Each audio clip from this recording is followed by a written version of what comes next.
Straight Talk 1400. It's 7:34, 23 degrees here at KJFF. I'm Matt West. Craig Andrews is here as well. And we'd like to welcome our guest, Tom Kerr. And Tom is with Fiesta Corporation. He's also the man who bought the old sand mine and is looking to do a great project in Crystal City. How are you? I'm fine.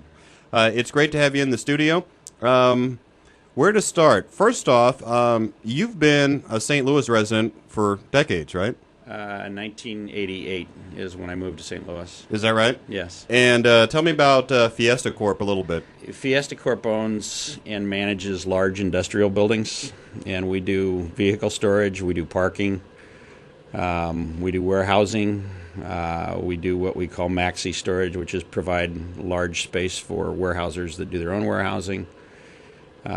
We have office furniture. We do a lot of varied things. We sell smart cars, which is a little Mercedes smart car that's been remanufactured for the U.S. Let's talk about your hobbies. You're actually an athlete. Yes, I'm a volleyball player. I am a senior athlete. I play in senior tournaments across the country and locally. And so you've been to a bunch of different venues throughout the country. Yes. And enjoyed all those. They're phenomenal. And now it sounds like you want to do something similar in Crystal City. I would love to do this project. Well, tell me about the mine itself. What's your vision there? The property is actually 180 acres underground. The net square footage of the mine is about 5.5 million square feet. It's got 40-foot ceilings. It is heated and air conditioned year-round to 60 degrees without any mechanical machinery. That sounds really good this week, by the way. Oh, it's great. Every time I go over and visit in the summer, it's just wonderful. You can stand outside the cave and just get a nice breeze. I guess I didn't realize the mine was that big. It's enormous. I mean, not that I am a miner or anything, but they must have been mining that for a long time. They started in the 1800s and mined it up until the 1980s. Now is that usable space? That is usable space with infrastructure in place. I'm going to need to pour concrete floors. I have to build a tunnel system to separate the space, for traffic and for pedestrians. Have to put in sprinklers, have to seal it, have to put in the core utilities and water and sewer.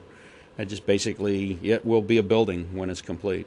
So what do you want in that cave? What do you we mentioned infrastructure. We mentioned making it like a building. What do you see in there?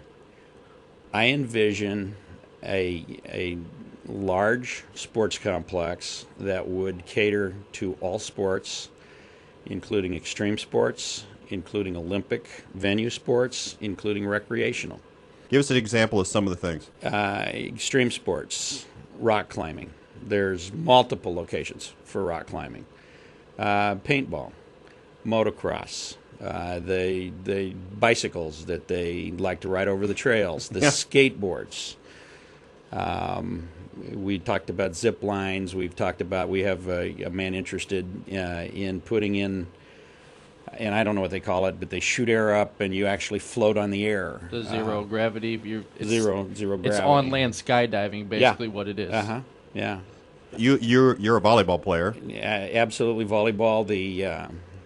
We're talking about a facility that will have 24 hard courts. We're actually in the process of getting ready to build 8 sand courts on the outside while we're waiting for the power to be installed. My volleyball person indicates that he thinks he can get us 2 pro tournaments if I can get them ready shortly this year, which would be an outside event.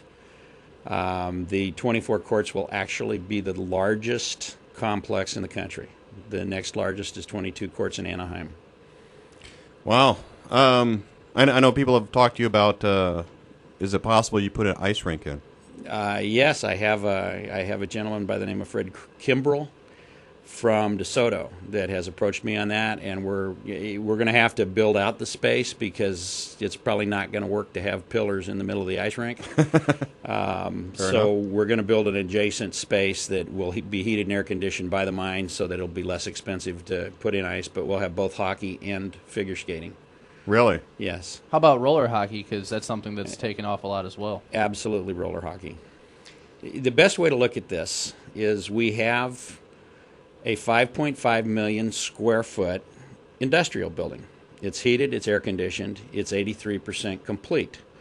So what I need to do is the core structure for it. I need to pour the floors, I need to put in the sprinklers, I need to put in the lights, I need to create the access. At the point that is completed, that property will be worth,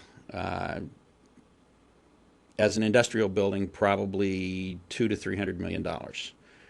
It will cost us about $50 million to bring that property to fruition on the cave itself. So are you asking for donations to make this happen? No, sir. This is an extremely bankable project, and I will bring in lenders that will fund a large portion of it. And we do have partners as well that are being involved. Okay. And this is just the indoor section that you're referring to, right? That's just the indoor section. Have you had thoughts about baseball fields with lighting, anything like that?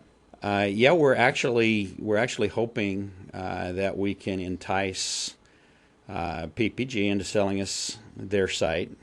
We've got a parking design where there will be ball fields and hopefully hotels on top of that portion of property. That's a little over 100 acres. There's adjoining property that belongs to Bill Bradley, which we're hoping that we can get, which would have an equestrian center and additional ball fields. And there's other property along Platten Creek, closer to the airport, that we would like to do ball fields. The other day you were at Rotary, and you were kind enough to invite anybody who wanted to come see the cave. It's you kind of have a relatively narrow path or access to it, and I guess the land on either side is PPG? The land on either side is PPG. One side is a 26-acre dump that is environmentally contaminated. The other side is approximately 100 acres, which is just industrial land. That was the original plant. There are environmental issues with that property as well. And then there's a lot of floodplain property that goes along Platten Creek out to the Mississippi River.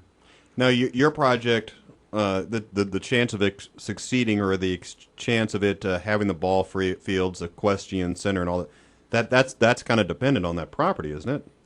It is largely dependent on that property. That would make it a lot easier for you if you had that property. It will be a state-of-the-art facility that will be world-known if we have that facility. If we don't have that facility, it will probably... When you say that facility, you're talking about the PPG property? The PPG property, in conjunction with ours. But, I haven't seen a for sale sign on it. What's going on with that? Well, the property's actually never been for sale. We have been trying to convince PPG to sell us the property for about 2 years, which is when we first got involved with the sand mine. They actually said, we've never entertained offers on the property. It's never been for sale. But we're actually to the point where we've just about got a workout agreement with the Department of Natural Resources on the environmental issues. And so we may entertain an offer. And at this point, they're indicating, they still haven't said they'll sell it, but they're indicating they have an interest in it.